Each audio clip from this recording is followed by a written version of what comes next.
students, welcome back to my channel. So here we are studying the खिलाफत movement. तो इसका पहले background discuss करते हैं. तो पिछले चैप्टर में आपने देखा था फर्स्ट वर्ल्ड वॉर के टाइम पे जो सेंट्रल पावर्स थी वो डिफीट हो गई थी और टर्की जो कि सेंट्रल पावर्स के पास था उस पर काफी स्टर्न एटीट्यूड रहा अलाइज का, इंग्लैंड, रशिया एंड फ्रांस का.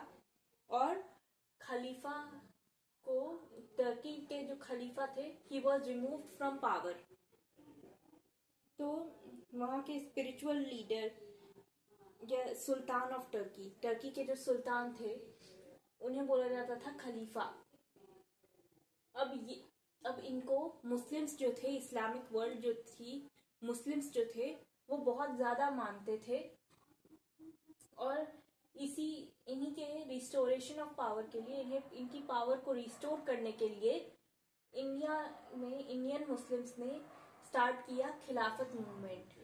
इसके लीडर्स कौन से थे? शौकत अली और मोहम्मद अली, ये दोनों अली ब्रदर्स थे लीडर्स. और इनकी डिमांड्स थी खलीफा कंट्रोल, मुस्लिम की सेक्रेट प्लेसेस पर खलीफा का कंट्रोल होना चाहिए. और जब सेटलमेंट हो, वॉर के बाद जो सेटलमेंट हो उसमें खलीफा को सफिशिएंट टेरिटरीज दी जानी चाहिए. अब जो खिलाफत कमेटी थी बॉम्बे में जो खिलाफत कमेटी फॉर्म हुई थी 1919 में, वो ट्रेडिशनल मेथड यूज करते थे, प्रेयर का, पिटिशन का ट्रेडिशनल मेथड यूज करते थे for their demands. Prayer and petition का मेथड यूज करके अपनी डिमांड्स को फुलफिल करना चाहते थे. बट इसका जब कोई रिजल्ट नहीं दिखा तो 23 नवंबर 1919 को all India Khilafat committee eight Delhi ने डिसाइड किया कि वो नॉन कोऑपरेशन मूवमेंट स्टार्ट करेंगे. मतलब वो गवर्नमेंट के साथ कोऑपरेट नहीं करेंगे, ये डिसाइड किया. Now for fulfilling their demands, the Muslims united with Hindus for the non-cooperation movement. And कई सारे कॉजेस थे इस खिलाफत मूवमेंट के, कई सारे और कॉजेस थे दैट इवोक द खिलाफत मूवमेंट, जो कि काफी ज्यादा इम्पोर्टेंट है. जैसे कि एक कॉज था इकोनॉमिक कॉज, क्योंकि वर्ल्ड वॉर के बाद इन्फ्लेशन बढ़ गया था. कई सारी नॉर्मल गुड्स की प्राइसेस भी काफी ज्यादा इंक्रीज हो गई थी फर्स्ट वर्ल्ड वॉर के टाइम पे, around the end of war. और उसके बाद जो इंडियन इंडस्ट्रीज थी, इंडियन इंडस्ट्री में बहुत ज्यादा लॉस हुआ, प्रोडक्शन बंद हो गया, प्रोडक्शन कम हो गया, कई सारी फैक्ट्रीज बंद हो गई और many workers lost their job.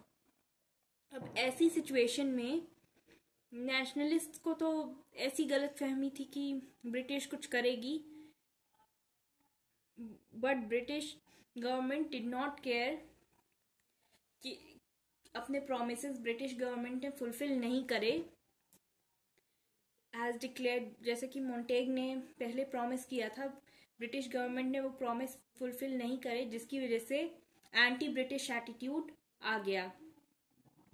Next, Rowlatt act पास जो हुआ था 1919 में, वो भी काफी ज्यादा क्रूशियल रहा एंटी ब्रिटिश फीलिंग्स को जगाने में.